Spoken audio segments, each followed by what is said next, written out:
Hey guys, welcome to my newest video for today. Today's video is going to be my weekly reviews, and I have quite a few things here to talk about, which is no surprise to anyone, I'm sure.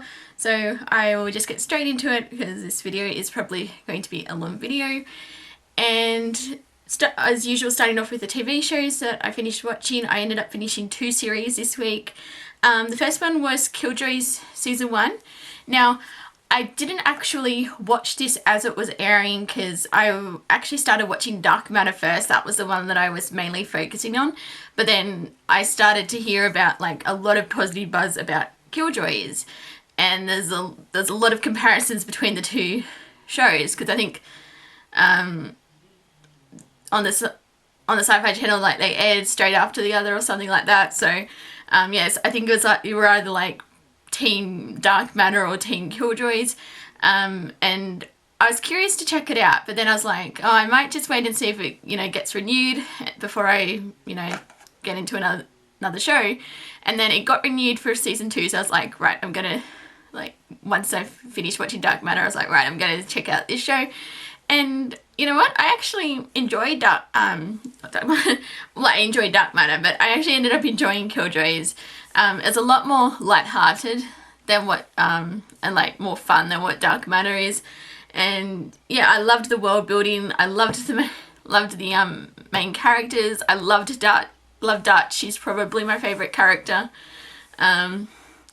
And yeah, and I'm curious to see where season 2 is going to pick up, because yeah, that cliffhanger was like the finale. It's probably more of a finale than an actual cliffhanger. I know that really doesn't make much sense anyway, but like, I mean, in terms of what was happening, there's, I think, really only one, like, I guess, major cliffhanger, but the rest was like relatively straightforward. But yes, definitely want to watch season 2 to find out what happens. And yeah, so overall I ended up giving Killjoys season 1 an 8 out of 10. Then the other show that I finished watching was Empire season 1. I finally started watching the show because I've obviously been hearing all the buzz about this show, and yeah, I just finally was like, you know what, I think I really do need to check this show out, because it revolves around music and I love music. Hip hop and rap, not so much, but really I listen to like a wide variety of genres, so I do like actually enjoy the songs that they perform on the show. And yeah, it's just, I don't know what it is about this show. It's so soapy and so over the top, and I just love it. And yeah, I think Cookie's my favorite character. Taraji P. Henson, I think that's her name, who was who I actually know from, because she was on Person of Interest, and I was actually really sad when like her character got killed off, but I'm loving her on Empire, so yeah, she's like the best character. And yeah, it's a really interesting family dynamic, and I'm like all the different types of issues that the show explores, because it's like some pretty heavy-handed topics that the show addresses, and yeah, it's just quite fascinating, really. Just like, yeah, just a different type of show. And yeah, I enjoyed season 1, and I've got 2 episodes of season 2 to watch, and then I'm caught up, so I'll be because then I can watch like week to week. But yeah, Empire season 1, I'm gonna give it an 8.5 out of 10. So, and then going into the movies that I watched this past week, there are more than usual, because I've been trying to watch like with the 31 Days of Horror, so I'm trying to average 1 horror movie a day. And yeah, so that's why there's a bit more movies than usual. But the first movie that I started, like the 31 Days of Horror, I watched Cabin in the Woods, which is something that I watch every October since I got the Blu-ray. I love this movie. And this year I decided to make it like, my first horror movie of the month. And yeah, it's I don't know, it's just, I've watched, as I said, I've watched this one quite a bit, and yeah, I just, because it's kind of like, I don't know how to describe it, it's kind of like, I mean, it's like, obviously, it's like a parody of like all the different kinds of horror movies, like Evil Dead and things like that, but also, what I do like is the, it like very deliberately plays on, horror tropes and things like that, and I just love it. It's a lot of fun, and yeah, Cabin in the Woods,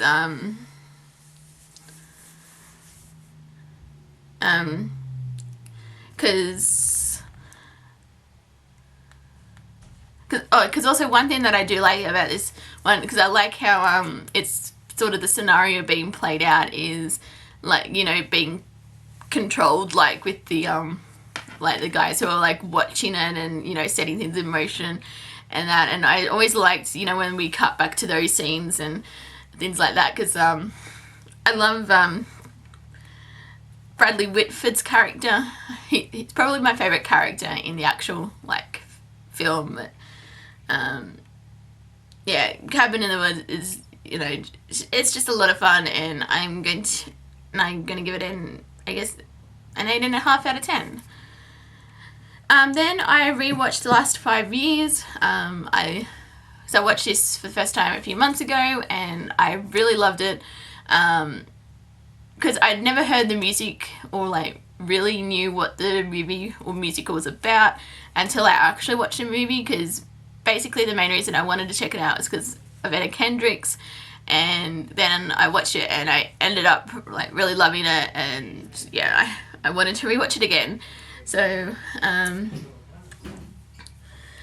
yeah, basically it's also like a different style of musical, because it's like told, like the timeline's like very different. Like Anna Kendrick's character, she's talking, like her perspective is from the end of the relationship, whereas Guy's character, who I can't remember the name of the actor, his is like right at the beginning, and then they just sort of intertwine, and I think it's like quite an interesting take, like doing like perspective and seeing how the relationship evolves, and but yeah, it's I really like this movie Splash musical. I like the I like pretty much all the songs in it. I think my favorite one is Summer in Ohio, but really like most of the songs I like. Yeah, I said I love most of the songs, and what's the, because it's like one of the ones, it's like it's sung most of the way through. I think there's just a couple of smatterings of dialogue, but yeah, it's nearly entirely sung, and I always love musicals that do that. I mean, don't get me wrong, dialogue obviously plays an important part in a lot of musicals and that, but I always like it when they're able to pull off a like no dialogue type musical, like Jesus Christ Superstar, Rent. It's like those types of musicals, and like yeah, where they're nearly always sung through. So but yeah, The Last 5 Years, really love this one, and again I'm gonna give it an 8.5 out of 10. Then I decided to kickstart my Star Wars marathon in the lead up to The Force Awakens. Basically every 2 weeks I'm gonna watch a Star Wars movie, so I'm gonna like spread them out. And of course I am starting with the prequel trilogy, which is with the Phantom Menace. Now I have a bit of a soft spot for the prequels. Yes, I know they're not brilliant. Yes, I know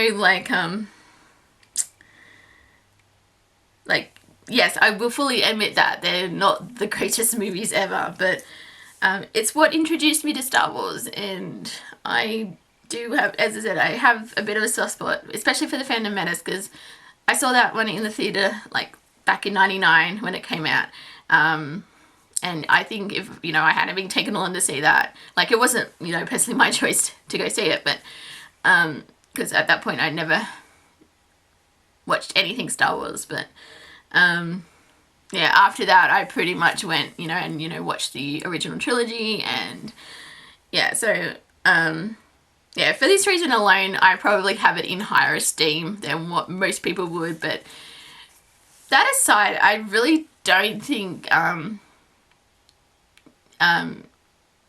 like, it's, I don't know, it's sort of, I don't think it deserves all the hate it gets. Like, it's, it's fine. I mean, as a sci-fi movie, yes, it's fine. Probably as a Star Wars movie, that's sort of, I guess, a bit iffy, but I've always liked this one. I love Liam Neeson as Qui-Gon Jinn, Ewan McGregor, Obi-Wan Kenobi, and yeah, it's just also, and I even like well, Natalie Portman and as Queen Amidala, because this was basically my introduction to her as well, and she's one of my favorite actresses. And I think Jake Lloyd did a fine job as Anakin, like, so it's, yeah, I'm probably, like,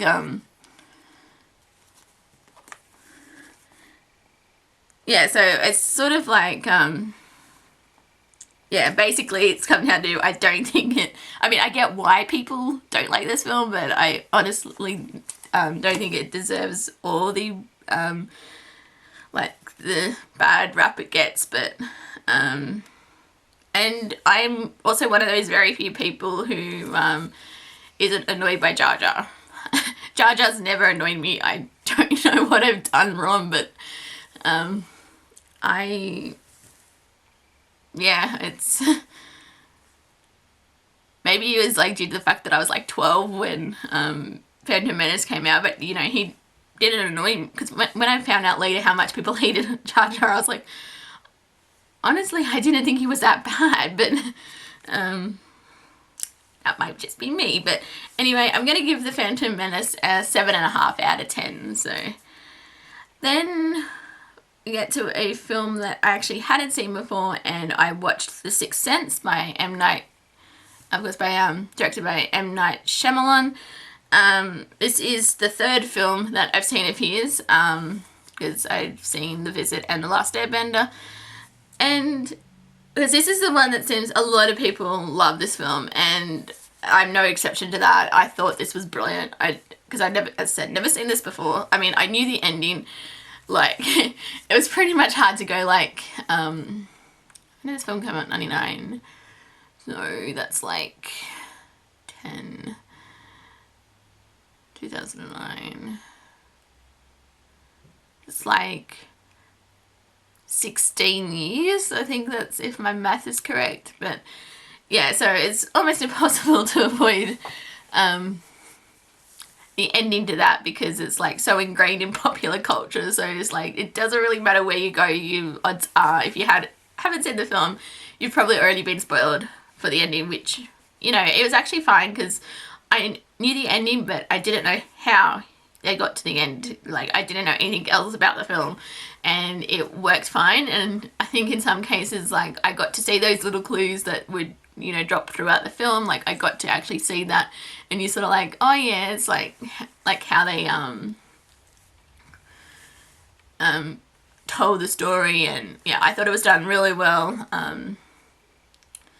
Yeah, it's like, it was it was done real, like, told, it was a very effective story. It was creepy. Haley Joel Osment was terrific in this film as the little boy whose name I can't think of, but I really liked his relationship with, like, Bruce Willis's character, who I thought was also fantastic in this.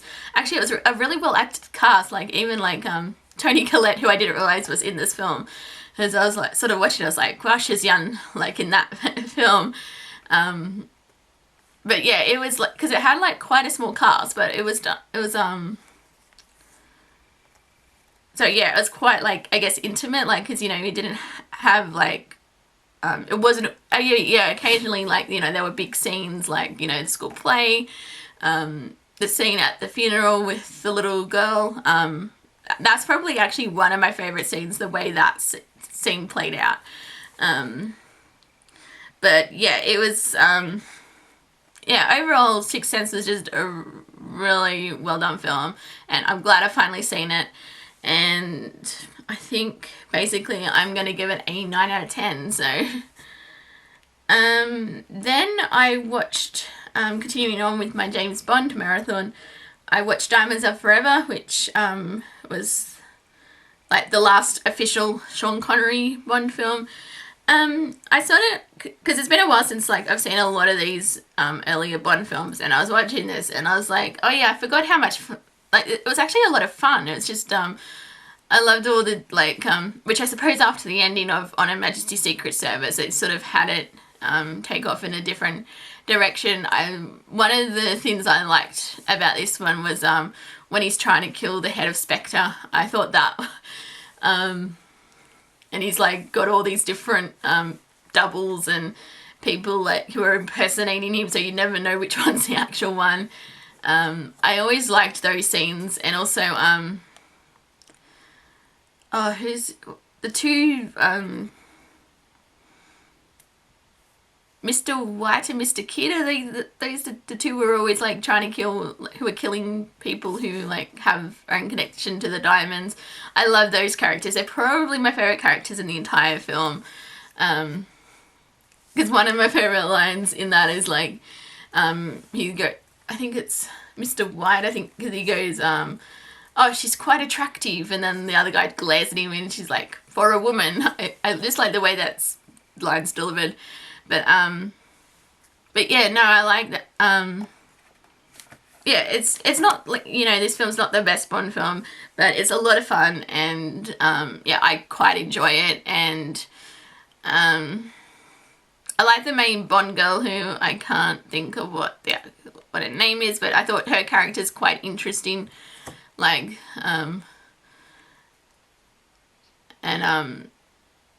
but yeah, overall, I really do like Diamonds Are Forever, and I'm going to give it a 7.5 out of 10. Then I watched Southpaw with Jake Gyllenhaal. I didn't get a chance to see this in the cinema, which I was going to, and then for some reason I just decided not to go, and because I think, yeah, I'm not sure why I didn't decide to go to it, because it was like, I was curious to check out. I don't know if it was because I started hearing negative things about this film, but I've watched it now, and yeah, I can get why you know, a lot of people thought, you know, like the negativity surrounding this film, because it is very formulaic, is that a word? Like, you know, it follows like the story it tells is quite well told. It's like, yeah, in terms of the story itself, it's not really that original. Like, you know, it's a boxer at the height of his career. He suffers a tragedy. He, you know, falls from, I guess, favour and then it's about him trying to work himself way back up. Like, yes, this story is being told like in a dozen different ways, so it's that aspect is not new, but it's the way it's presented. Like Jake Gyllenhaal, he was terrific in this one as well. I think I liked him more in Nightcrawler though, because I think that seems to be like the two comparisons, but it was another great like character performance that he gives in this one though. Just like, because when you like compare the two characters, like, you know, his character in Nightcrawler to his character in Southpaw, like just the difference, like, you know, in the space of like a year, that's quite a stark change in terms of like, as you know, like in Nightcrawler he's quite gaunt and like thin, and then obviously this one he's like packed, like built up muscle, and yeah, his physique's completely different. But yeah, no, yeah, it's sort of weird. I thought it was a good, like, in terms of overall story, I thought it was quite good, because it was really well acted, like, you know, yeah, as a Jake Gyllenhaal, he was fantastic. The girl who played his kid, she was incredible. I can't remember her name. I did look it up, but I can't. Yeah, but because I think this is like one of the few things that she's done. But I was sort of reading because apparently she was also in the original Broadway. She originated the role of Matilda on Broadway, which I thought was actually quite fascinating. Because but she was incredible. So I think this was like one of her first major film or something. But yeah, she was fantastic. Even like I liked Forrest Whitaker in this. Also Rachel McAdams for the brief amount of time that she appeared. But yeah, it's just, you know, it's sort of like it's like one of those films, like, you know, that has a heartwarming ending, because, you know, you knew it was going to end positively, like with the final match. It's like, it was like, yeah, he's going to win this, but the steps it took to get through that, it's like, because some of those like fighting, like the boxing was quite brutal, which I guess that's what it like it is, you know, a brutal sport. But I think that probably just shows like I honestly don't know where I'm going with this trail of thought. I suppose it added a sense of realism to this, like, you know, the boxing and that. But overall, I liked the film, but I don't think I'd be in a major hurry to go and rewatch it. So, but yeah, it's, I mean, I may, you know, pick it up down the line, but for now, I think, you know, I'm content with just the one viewing. But yes, so I'm going to give Southpaw a 7.5 out of 10. Then I finally got round to watching The Monster Squad because it was on Netflix, and this is a film I've been wanting to see for a while because, well, a couple of reasons. Mostly because it came out the year I was born, 1987, and I'd heard, I know Sarah from Sarah 1228, she really loves this film, and I've like heard it, like when I've heard her talk about it and that, I was like, I really want to check this one out because it sounds like something I'd enjoy. And yeah, I absolutely loved Monster Squad. It was just so much fun, and yeah, I loved, like, with all the different it was like really cheesy, but it was like, yeah, it was awesome cheesy, like, and yeah, I just had a really fun, as I said, really fun time with it. Different like monsters. I love Dracula in this film. It's yeah, just so over the top and campy and that, but it's yeah, but probably my favorite, like, in terms of the main group, I really liked Fat Kid. I thought Fat Kid was hilarious, especially at the end where the two bullies are like, it's like, hey, Fat Kid, good job, and then he like loads the gun and he's like, my name is Horace. Like, I just love that scene. But yeah, Monster Squad, yeah, loved it. 8.5 out of 10. Then I rewatched Little Shop of Horrors, the 1986 musical with Rick Moranis. Yeah, this is this is one of my personal favorite like, I guess, horror musicals. It's not like really horror, you know, even though the title's like Little Shop of Horrors, but it's just so much fun. It's yeah, I just, because when I've seen the theatrical, like, in terms of, I've seen the theatrical cut because I had the DVD and that was the only thing that was like version that you could watch. But because I have the Blu-ray, like, I've got the Blu-ray digibook, and that has the director's cut, and that's the only cut I watch now. It's just because this was the way it was originally meant to end, like, it's the way it ends in the Broadway musical. But I think because, you know, the people behind the scenes, like, you know, in terms of studio and that, they wanted a happy ending, and which really detracts from the whole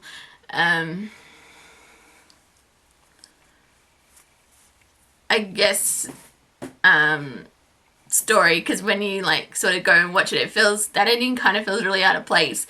But I love the ending to the director's cut, which is how it's meant to be, because I love the song "Don't Feed the Plants." It's just that whole sequence, like right at the end when the plants are taking over. I just love that. It's and then also because the ending also Mean and Green, I think that's the name of the song that he sings, the plant sings right before he eats Seymour. That's his. But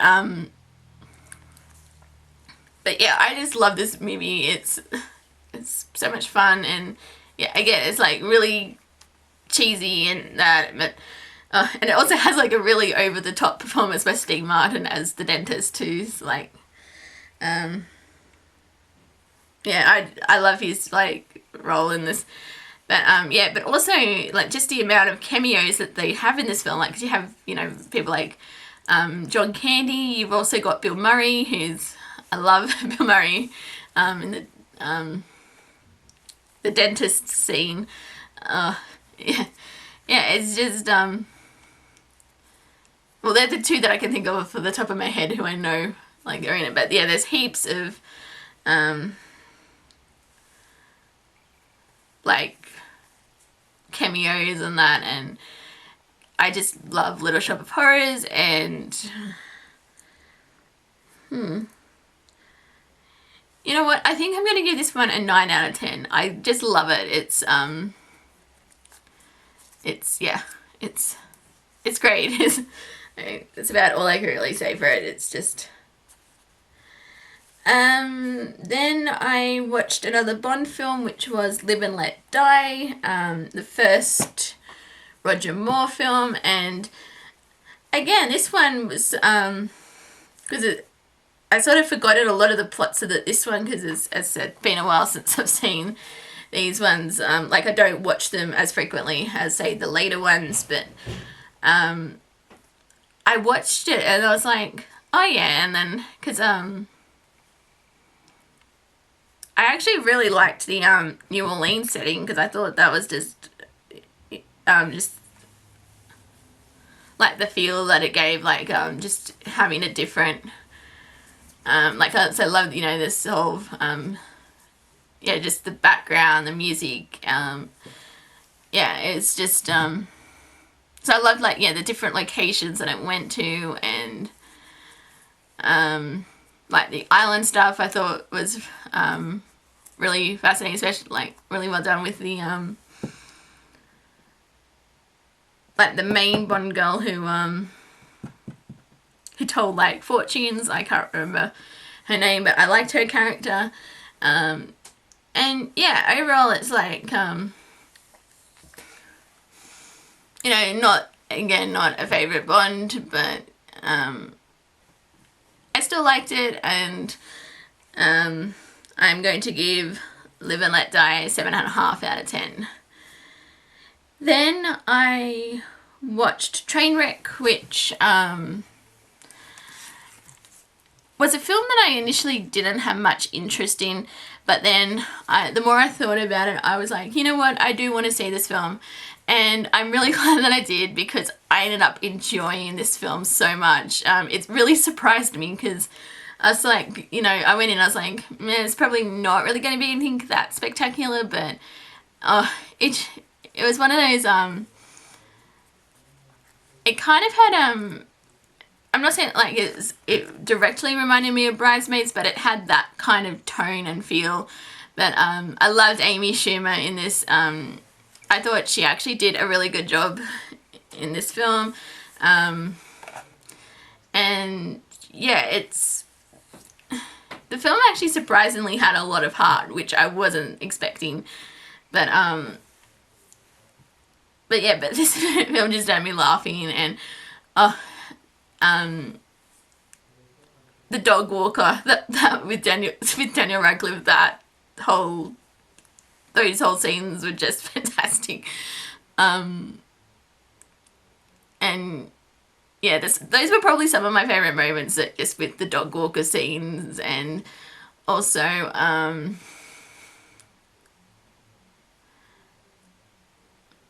oh, when she tries to sleep with the intern. That was actually that scene had me laughing, and like, you know, the subsequent office like meeting and that. But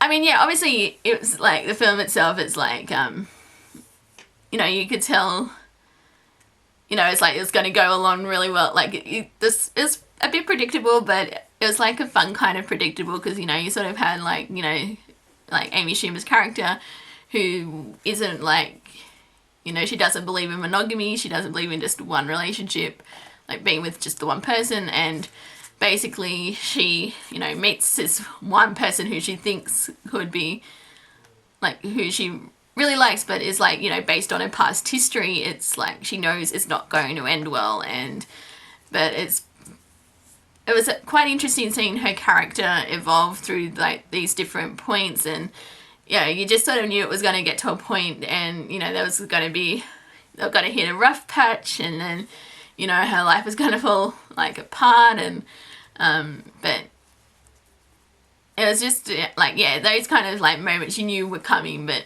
I thought, you know, like the film itself was actually a lot of fun, and I especially loved the ending with the cheerleaders. That was great. And yeah, it was just this film just really surprised me, and I ended up giving it an 8 out of 10. So definitely one of the favorite like comedies that I've seen this year, and I don't think I've really seen that many comedies, or like one of my favorite comedies in recent years. Maybe not this year, because it's probably like a poor comparison to it, but yeah, I really enjoyed Trainwreck, and I would see this one again. So, and then the final film, like out of the main like section, I watched was Ghosts of Mars by John Carpenter, which I hadn't seen. And this one, I actually ended up enjoying. It was I wasn't too sure what to expect, but I mean, I knew the, you know, basic idea, like, you know, they were going to get this prisoner off this planet, and it was like some kind of virus, and that. But again, like with this one, I thought you know, it had a minimal cast, and I thought that was done really well, like in terms of like, you know, tension, and especially like the scenes on Mars were like very atmospheric, and just like, yeah, as because like I think this one was probably more, I mean, it wasn't, I wouldn't necessarily class this one typically as, you know, it was not straight out horror. I mean, it's sci-fi horror, but the horror elements are very subtle. Like, I mean, yeah, you've got like the virus zombie type people, and that, and like, yeah, there's a bit of like blood and guts and that towards the end of the film. But I thought it was done in a really subtle way. It was more about the tension building, and yeah, just how these characters, you know, dealing, like, I guess because there's a very like claustrophobic sense and like feel to this film. And yeah, and it was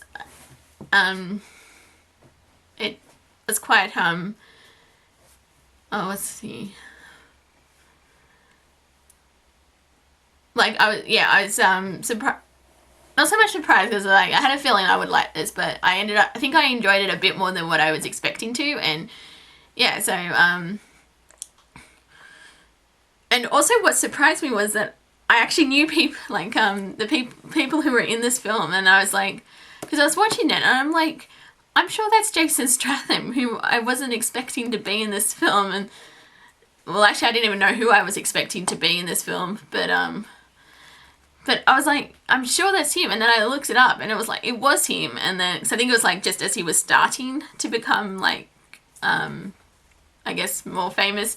But and there's also Claire Duval, I think that's her name. She was in the first season of Heroes. She played the FBI agent who was with Parkman right at the beginning when he was like starting to use his like with his powers and that. But yeah, overall, I really did enjoy Ghosts of Mars, and I'm probably going to give it an 8 out of 10 now that when I think about it. So yeah. And then the film that I saw at cinema this past week, I went to see The Martian, which I was extremely excited about because I read the book. I loved the book. It's probably one of my it's like my favorite book that I've read this year, and I read it in like 3 days, and I was super excited for the film because I was like, I wasn't sure if I was going to read the book before I saw the movie or that, but I'm actually really glad that I did read the book before I saw the film, because the film was fantastic. Like, I loved the movie. It's 8.5 out of 10, but obviously, and I know like obviously with film to book to film adaptations, you're not always going to get everything in there, but like you've got to cut some scenes and that, but there were some scenes that I wished had been in the movie that I felt could have probably added even more to the film, because like in this, when he's, because I know in the book when he's going to the pick up point when they're coming to rescue him, there's like this massive storm and he can't communicate with NASA because he's lost communications by that point, and they can't warn him that there's this massive storm coming, and then he's got to figure out a way how to go around it. And I would have liked to have seen that play out, because it would have just added a bit more tension to the film, but it was still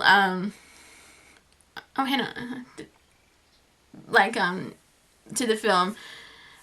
Oh wait, I was just sort of realizing that I gave it a 9 out of 10. I just remembered. I thought I'd given it an 8.5, but no, it's Martian's actually a 9 out of 10, because yeah, I really did love it, but it probably would have been a 10 out of 10, but yeah, as I said, there's just a couple of scenes from, that I would have liked to have seen done, but I thought it was a very good adaptation.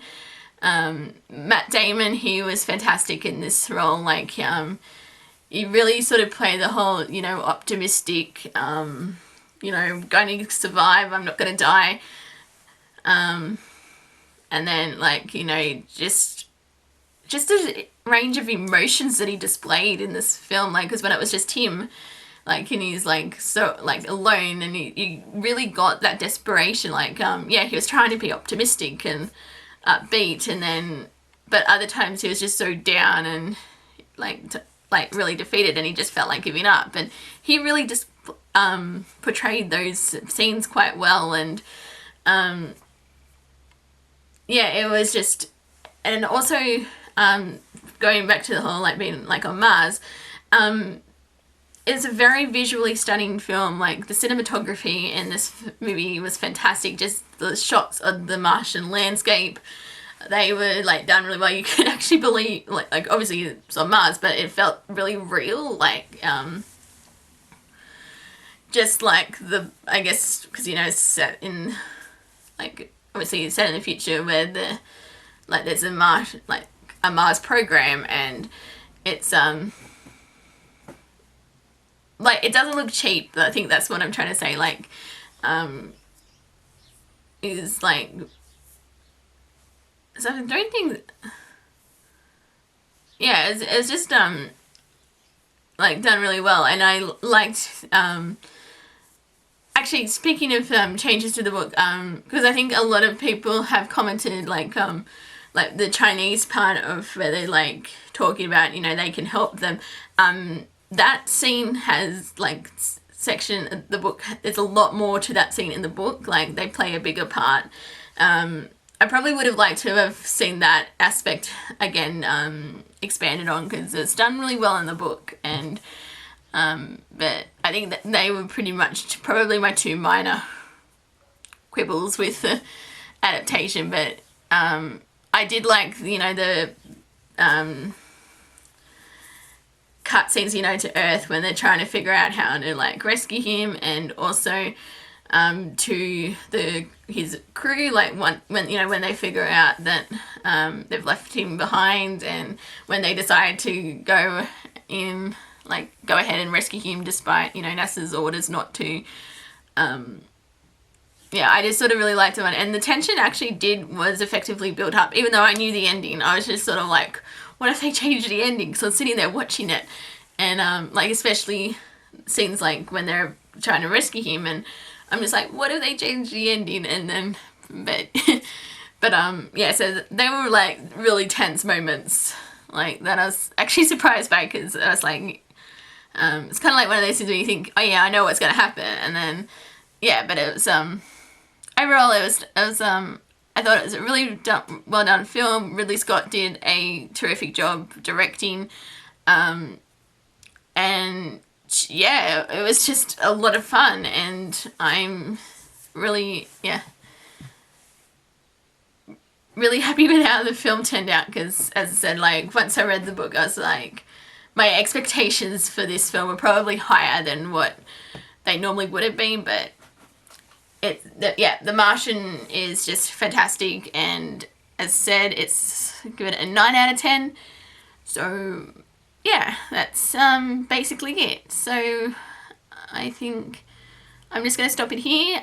So thank you guys for watching, and until my next video, I will see you guys next time. Bye!